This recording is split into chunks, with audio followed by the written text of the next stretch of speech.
누구나 아이가 태어나기 전 뱃속에 있었을 때 아이가 태어난 후의 미래를 상상해 보셨을 거예요. 외모는 누구를 닮았을까? 성격은 누구를 닮았을까? 아이가 태어나고 걷고 말하게 되면 나에게 잔뜩 예쁜 짓을 하겠지? 특히 저희 집은 남편과 저 둘 다 딸을 기대했기 때문에 사실 남매둥이 중에서도 딸에 대한 기대가 컸는데요. 딸은 특히나 애교도 많고 공감 능력도 아들보다 뛰어나다고 하니 나랑 오손도손 말이 잘 통할 거야 라고 기대했죠. 그 기대는 행운이가 3살 때부터 무너지기 시작했어요. 말도 늦고 인지도 느린 건 둘째치고 행동은 완전 마이웨이에 엄마가 다쳐도 그저 재밌어하며 웃는 모습 때문이었습니다. 적어도 아들은 다치면 다가와서 호호라도 해주었는데 행운이는 박수치며 즐거워하기까지 하더라고요. 육아가 처음이라 힘든 건지 육아가 적성이 아닌 건지 애가 둘이라 힘든 건지 아니면 아이가 까다로운 건지 구별도 안 되는 채로 그렇게 힘들다 하며 육아를 했습니다. 그러다가 뒤늦게 6살에 자폐 스펙트럼으로 판정받았는데요. 상상도 못했던 진단이었지만 그래도 무언가 다름이 있긴 해서 그랬구나 하는 안도감도 있었습니다. 그렇게 자폐 스펙트럼으로 판정받은 지 3년차 돌아보니 제가 행운이에게 혹은 행운이로 인해 포기한 것들이 생각났습니다. 그래서 오늘은 행운이가 자폐임을 알고 나서 포기한 것들에 대해 공유해 보려 합니다. 그 전에 여러분의 구독과 좋아요에 힘입어 드디어 구독자 수가 1000명을 넘었습니다. 정말 감사합니다. 짜잔! 이렇게 약속대로 얼굴을 공개해 봅니다. 그런데 이렇게 하니 어디를 보고 찍어야 할지를 잘 모르겠네요. 2주에 한 번 업로드로 일정을 바꾸었는데도 응원해주시고 구독해주셔서 다시 한번 감사드립니다. 행운이가 자폐임을 알고 포기한 첫 번째, 바로 공감입니다. 아이들이 2~3살일 때 EBS에서 한 실험을 본 적이 있는데요. 여자아이들이 남자아이들보다 공감 능력이 뛰어나다는 내용이었어요. 오래전이라 기억이 가물하지만 2~3살 정도로 어린아이들이 나왔던 것 같아요.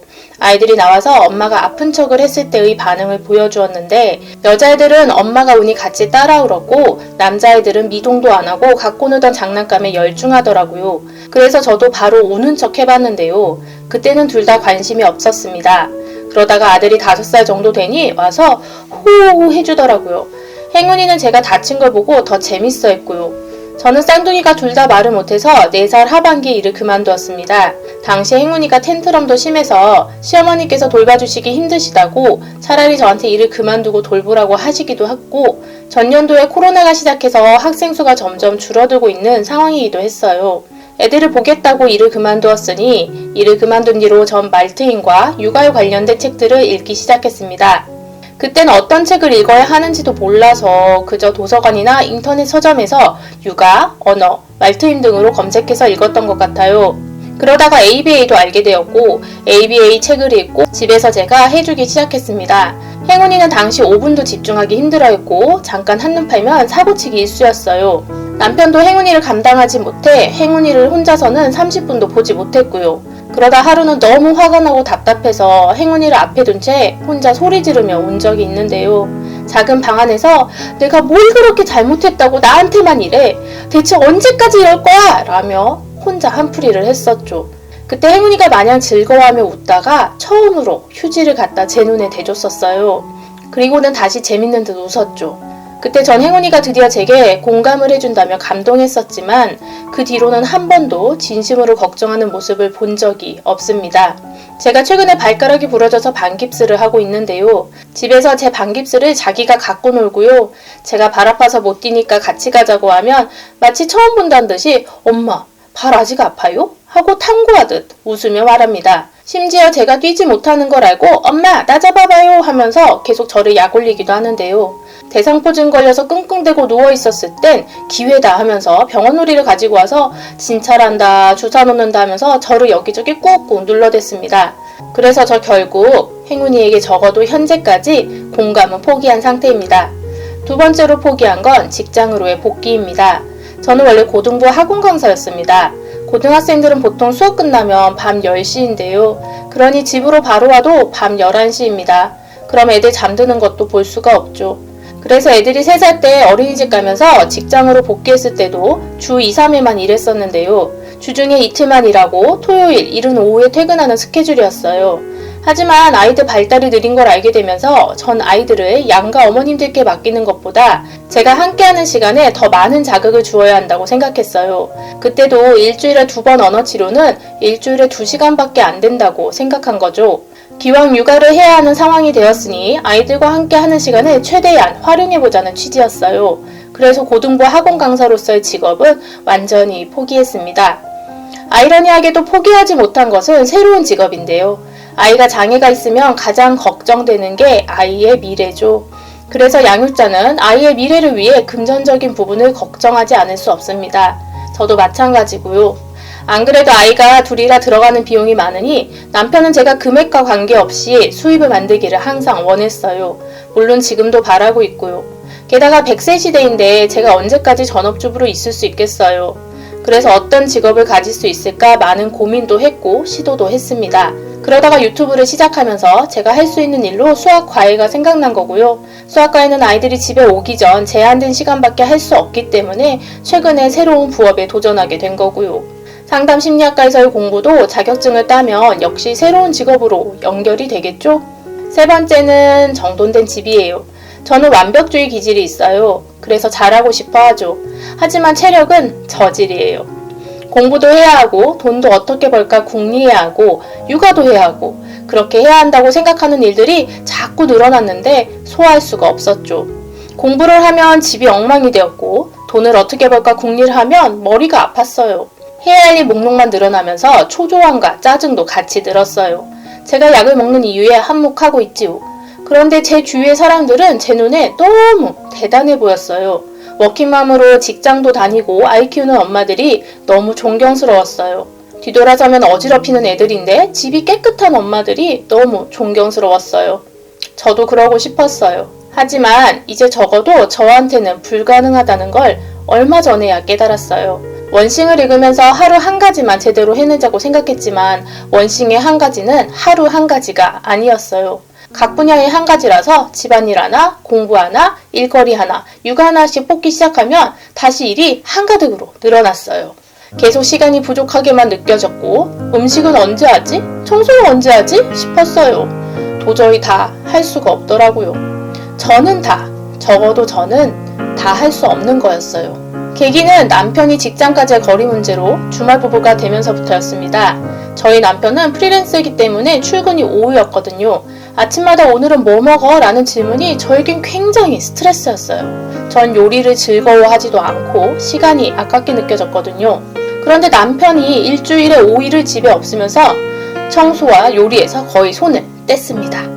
물론 아이들을 먹여야 하니 아예 포기할 순 없습니다.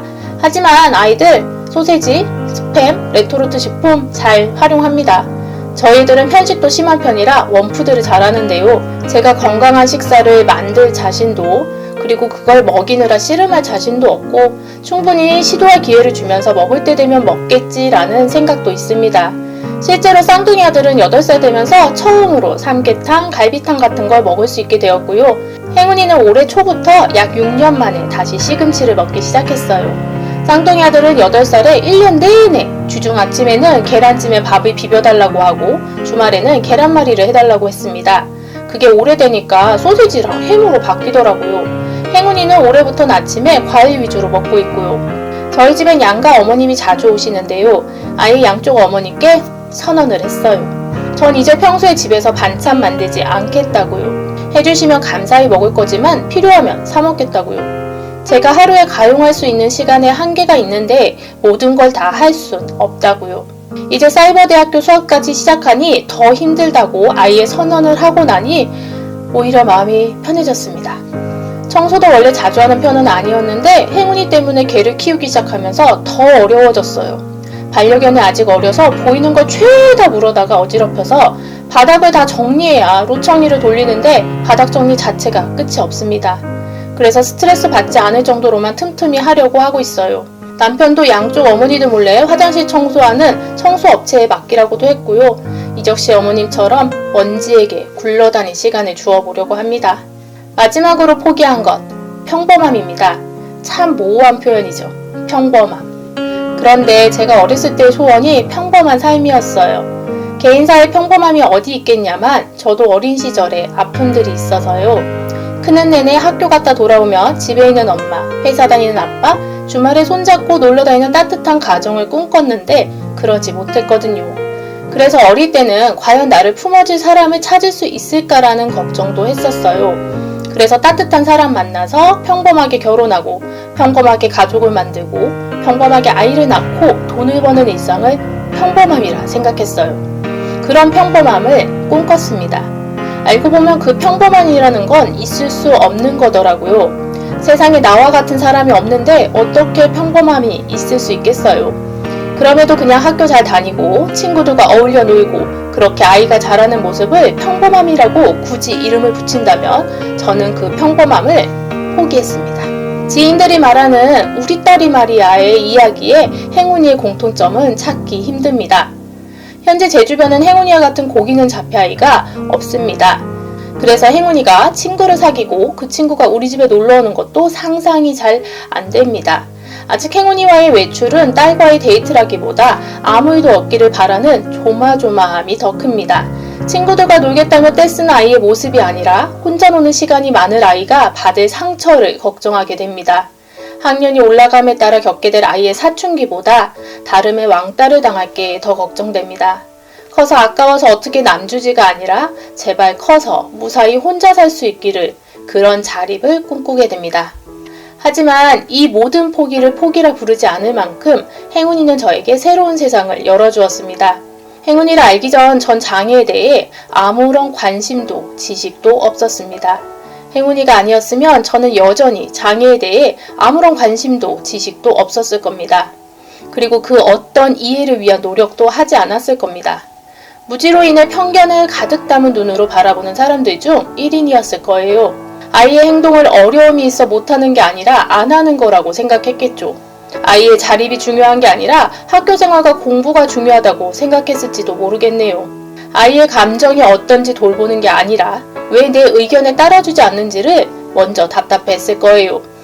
무엇보다 세상에 감사함을 모르고 내가 사는 삶이 세상에서 가장 힘들다며 불평, 불만을 쏟고 있었을 거예요. 요즘 책 코스모스를 읽고 있는데요. 두께의 엄두도 안 내는 책이었는데 후배가 재밌다며 꼭 읽어보라고 하더라고요. 사실 전 중학교 때 가장 싫어하던 과목이 지구과학이었습니다. 눈에 보이지도 않고 상상도 안 되는 천체에 대해 배우는 게 싫었거든요. 그런데 이번에 코스모스를 읽으면서 머릿속에서 한 편의 서사시처럼 정리가 되는 기분이에요. 그리고 무엇보다도 별들의 놀라움을 읽으면서 인연의 기적을 느끼고 있어요. 막상 일상에서 화내고 소리 지르는 일이 다반사지만 행운이의 존재 자체가 얼마나 기적 같은 가능성으로 다가온 건가 하는 생각이 드네요. 싸우고 바로 돌아서서 웃을 수 있는 걸 알려준 것도 행운이고 당연한 듯 여겼던 게 당연하지 않음을 알려준 것도 행운이죠. 제가 정말 태명으로 지었던 이름처럼 제가 그저 하루하루를 보내는 인생을 사는 게 아니라 인생을 행운이라고 느낄 수 있도록 가르침을 주려고 제게 온 걸지도 모르겠네요. 영상을 찍은 후 오늘은 한 번 더 행운이를 안아줘야겠습니다. 오늘도 시청해주셔서 감사합니다. 여러분도 여러분의 행운을 만끽하는 하루 되세요.